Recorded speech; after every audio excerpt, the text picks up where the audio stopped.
Assalamu alaikum everyone. Welcome to my new lecture, and this is the most important lecture of syllabus designing. Not only syllabus designing, but it present in every subject, in every topic. Okay. सो ये वाला topic जो है ना, ये हर चीज़ में आपको काम आएगा, चाहे आप लोग मैथ्स के स्टूडेंट्स हैं, आप लोग इंग्लिश के स्टूडेंट्स हैं, बायोलॉजी के हैं, क्योंकि ये नीड्स पे फोकस करता है, स्टूडेंट्स की या लर्नर्स की नीड्स पे फोकस करता है, ठीक है।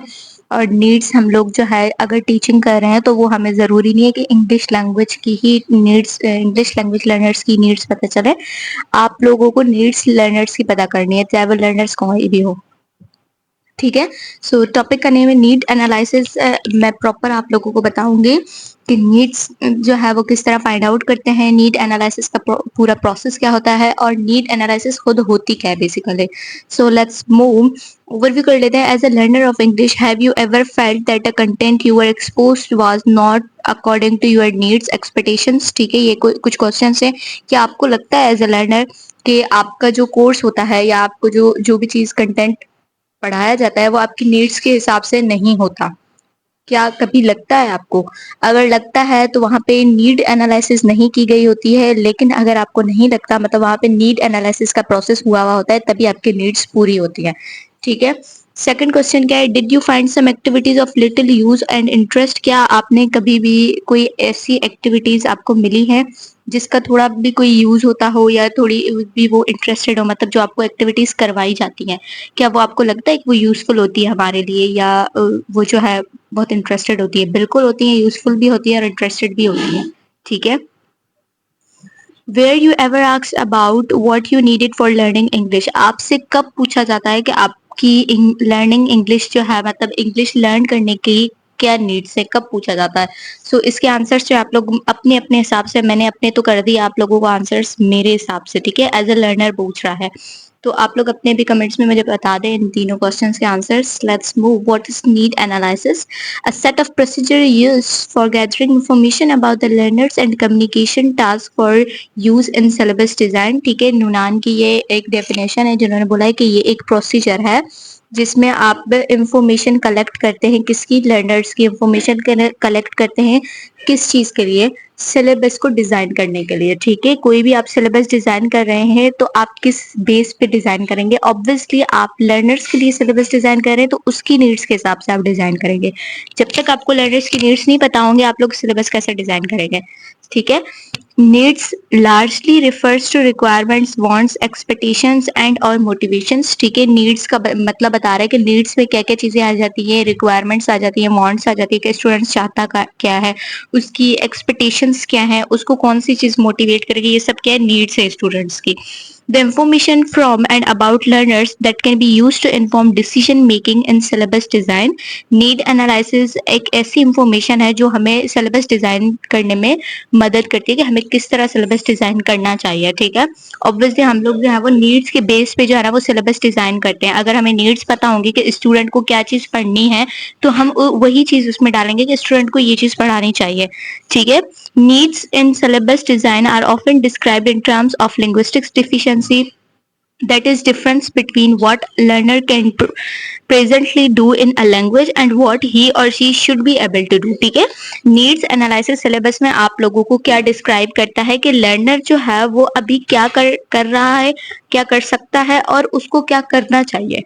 नीड एनालिसिस सिलेबस में आपको ये चीज बताती है कि लर्नर्स जो है वो अभी लैंग्वेज जो है करने के लिए क्या कर सकता है वो बताती है। दूसरा कि उसको करना क्या चाहिए। Why do we need analysis, ठीक है। हमें नीड एनालिसिस क्यों करनी पड़ती है, क्यों करनी पड़ती है? इसको पढ़ने से पहले जो है ना आप लोग मुझे आंसर कर दें, क्योंकि नीड्स फाइंड आउट करने के लिए, हमें लर्नर्स की नीड्स पता करने के लिए हमें नीड एनालिसिस करनी पड़ती है, एक प्रोसेस है ये। Need analysis is directly mainly at the goals and content of course, it examine what the learners know already and what they need to know.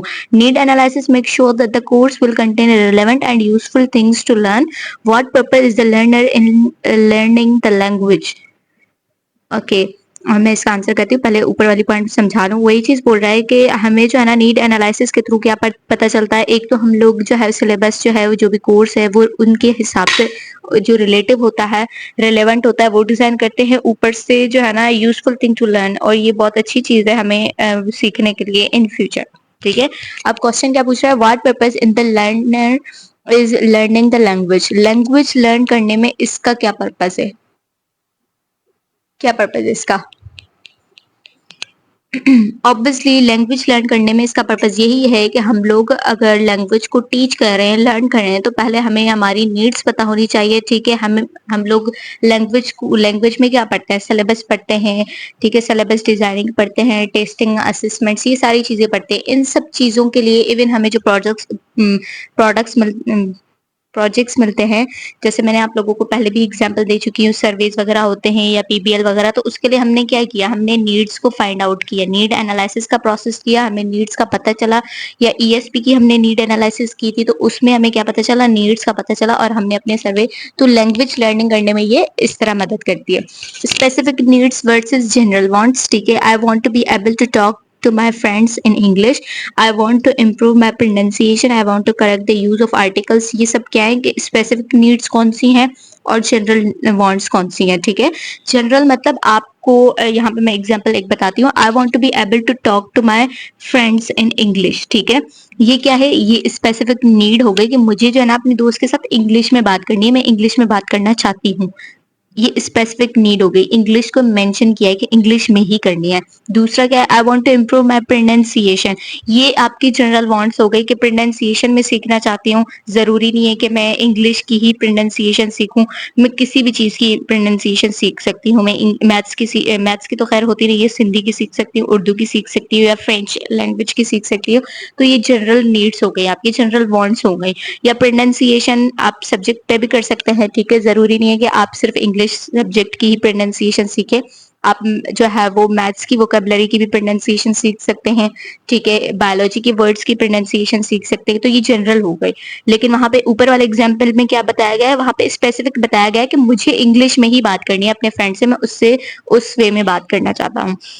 Third example ले लेते हैं, I want to correct the use of articles. ठीक है, articles को जो है वो correct करना चाहता हूँ, ये आपकी जनरल में आ जाता है, जनरल में आ जाता है, यस जनरल में आ जाता है। ठीक है, दूसरा क्या है, I want to learn English for business purpose in China. Obviously ये नेम से ही पता चल रहा है ये स्पेसिफिक है। ठीक है, क्योंकि यही चाइना में बता रहा है आपको, एक स्पेसिफिक जो है ना क्या कहते हैं, नाउन बता रहा है आपको, प्रॉपर नाउन बता रहा है कि मुझे इंग्लिश सीखनी है बिजनेस पर्पस के लिए, किसमें, चाइना में सीख रही है। ठीक है, तो इस तरह आप लोग इनको जो है, बाकी जितने रिमेनिंग बचे हैं उसमें से आप लोग मुझे बता सकते हैं कि कौन से जनरल वांट्स हैं और कौन से जो है वो स्पेसिफिक नीड्स है। Okay, some objectives to find out what language skills a learner needs in order to perform a particular role such as sales manager, tour guide or university students. ठीक है, इसका पहला ऑब्जेक्टिव नीड एनालिसिस का क्या है कि हमें language skills पता चलेंगी, किसकी, लर्नर्स की नीड्स की पता चलेगी कि इनके अंदर किस तरह की जो है ना वो है। इसका एग्जाम्पल जो है वो दिया गया है, जैसे आप लोग जो है टूर गाइड या यूनिवर्सिटी स्टूडेंट्स का भी फाइंड आउट कर सकते हैं, किसी सेल्स की भी, सेल्समैन या सेल्स कस्टमर की जो है नीड्स को फाइंड कर सकते हैं, मैनेजर की कर सकते हैं, टूर गाइडर की कर सकते हैं, इस तरह। To determine which students from a group are most in need of training in particular language skills, ये मेरे प्रोजेक्ट से रिलेटेड पॉइंट है कि आपको पता चलता है कि आपका जो लर्नर है, उसका जो ग्रुप है, उसको किस चीज की ट्रेनिंग की जरूरत है। ठीक है, अब हमने जो सर्वे किया था वहां पे हमें क्या पता चला, स्टूडेंट को इंटरमीडिएट लेवल की जरूरत है और स्टूडेंट्स उस लेवल के हैं। कहाँ से पता चला, हमें कैसे पता चला कि स्टूडेंट इंटरमीडिएट लेवल के हैं, हमने नीड एनालिसिस की, हमने पहले उनकी नीड्स फाइंड आउट की, उनकी प्रोफिशिएंसी लेवल फाइंड आउट की। ठीक है, to collect information about particular problems, learners are experiencing problems को कलेक्ट करने के लिए हमें नीड एनालिसिस करनी पड़ती है। ठीक है, ताकि हमें पता चले कि ये किस चीज से फेस आउट कर रहे हैं। To identify gap between what students are able to do and what they need to be able to do, वो स्टूडेंट्स क्या चाहते हैं और उनको क्या चाहिए, इन दोनों के बीच में जो है ना हमें गैप फाइंड आउट करनी है। Who can benefit from need analysis, need analysis का किसको फायदा होता है। Curriculum developers who may wish to use information to evaluate the adequacy of existing syllabus, curriculum and materials, teachers, learners, material writers, testing personals। ठीक है, इन सबको जो है नीड्स का बेनिफिट पड़ता है। ऑब्वियसली आप लोगों को नीड्स पता होंगे, आप लोगों को करिकुलम जो डिजाइन करते हैं उनको करिकुलम डिजाइन करने में बिल्कुल आसानी होगी। सेम बात टीचर्स के लिए है, लर्नर्स के लिए भी है। ठीक है, learners who are going to learn a particular course, module और कंपोनेंट, उनको पता चलेगा कि उनको किस चीज का मतलब किस चीज के लिए पढ़ाया जाता है। अगर स्टूडेंट्स का फायदा ये है लर्नर्स का कि उनको ये चीज पता चलेगी कि उनको पढ़ना क्या है, उनको अपना अपनी प्रोफिशिएंसी लेवल पता चलेगी, सेल्फ असेसमेंट वो करेंगे। ठीक है, और मटेरियल राइटर्स जो मटेरियल देते हैं उनको पता चलेगा कि हमें जो है वो किस तरह का मटेरियल जो है वो डिजाइन करना है। टेस्टिंग पर्सनल्स के बारे में पता चलेगा उनको। Who can be involve in need analysis, need analysis में कौन कौन इन्वॉल्व होते हैं, पॉलिसी मेकर्स होते हैं, teachers, students, academies, employees etcetera, ये सब उसमें इन्वॉल्व होते हैं। ठीक है, टाइप्स और procedures of questionnaire, procedures of need analysis. ठीक है, नीड एनालिसिस का कौन से प्रोसीजर्स हैं और उसके किस तरह के टाइप्स हैं। क्वेश्चनियर्स के थ्रू आप नीड एनालिसिस कर सकते हैं, सर्वे मैंने आप लोगों को ऑलरेडी बता चुकी हूँ, इंटरव्यू के थ्रू आप पता कर सकते हैं, ऑब्जर्वेशंस के थ्रू, मीटिंग्स के थ्रू। ठीक है, questionnaires are often the most common instruments used, ये इंस्ट्रूमेंट्स बताए गए थे। ठीक है, उसके थ्रू आप कैसे कर सकते हैं। They can be relatively easy to prepare, they can be used with the large numbers of subjects and get obtained information that is relatively easy to tabulate and analyse. ठीक है, ये आसान होते हैं, क्वेश्चंस के थ्रू हम लोग आसानी से नीड्स फाइंड आउट कर सकते हैं। They can be also used to elicit information about many different kinds of issues such as language use, communication difficulties, preferred learning styles, preferred classroom activities and attitudes and beliefs। ये सारी चीजें हमें questionnaire के through पता चल जाती हैं। ठीक है, इंटरव्यूज का बताया गया है और स्ट्रक्चर इंटरव्यू किस तरह होता है। Interviews can be conducted face to face और ऑनलाइन। ऑब्वियसली आप लोग स्टूडेंट का फेस पढ़ के भी उनकी नीड्स को फाइंड आउट कर सकते हैं। ठीक है, और इंटरव्यूज में भी सेम चीज यही होती है, क्वेश्चंस करते हैं आप लोग। और दूसरी चीज ये कि ये डिजाइनिंग जो है ना, क्वेश्चंस को डिजाइन करने का सबसे फर्स्ट जो है ना स्टेप है कि आप पहले इंटरव्यू लें, उसके अकॉर्डिंग आप जो है क्वेश्चनियर बनाएं और फिर वहीं पे आप नीड एनालिसिस करें। ठीक है, लेट्स मूव। ऑब्जर्वेशंस पे भी यही है कि आप ऑब्जर्व करते हैं टूल्स सच एज चेकलिस्ट और rubrics. Preparation of observation tools are such as checklist. ठीक है, चेकलिस्ट के थ्रू आप चेकलिस्ट तब बनाते हैं जब आप उसको ऑब्जर्व करते हैं, किसको, लर्नर्स को ऑब्जर्व करते हैं, तभी आप चेकलिस्ट बनाते हैं। आपको पता चलता है कि स्टूडेंट को क्या क्या चीजें नीड में होंगी।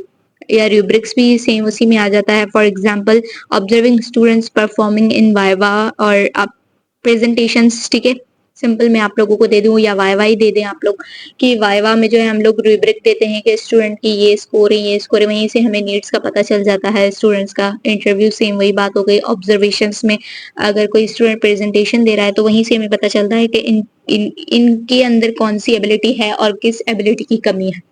ठीक है, मीटिंग्स वही बात हो गई, मीटिंग्स भी सेम ही है। Self rating, these consist of skills that students or other use to rate their knowledge or abilities, like self rating might also be included as a part of a questionnaire. ठीक है, questionnaire के type आ जाता है। Self rating कैसे देते हैं, for example हम लोग जैसे एमसीक्यूज टेस्ट दे के आते हैं तो वो खुद से हम लोग टेस्ट करते हैं कि कितने हमने सही किए, कितने गलत किए, तो इस तरह हमें भी पता चल जाता है। ये सेल्फ रेटिंग होती है कि हमने कितने सही किए हैं, कितने गलत किए और हमें किस चीज की जरूरत है। हमें पता चल जाता है कि हमने जितने सही किए ना, सही के अकॉर्डिंग हम बोलते हैं कि हमें किस लेवल पे जाना चाहिए। ठीक है, हमारा टॉपिक जो है वो ये जस्ट नीड एनालिसिस का एक इंट्रोडक्शन था। पूरा प्रोसेस जो है मैं डिटेल में बताऊंगी इन नेक्स्ट वीडियो। और दूसरी चीज ये कि रेफरेंस भी आप लोगों को मेंशन किए गए हैं। नेक्स्ट वीडियो के लिए मिलते हैं। Thank you, Allah Hafiz. Channel को लाइक करें, शेयर करें एंड सब्सक्राइब करें।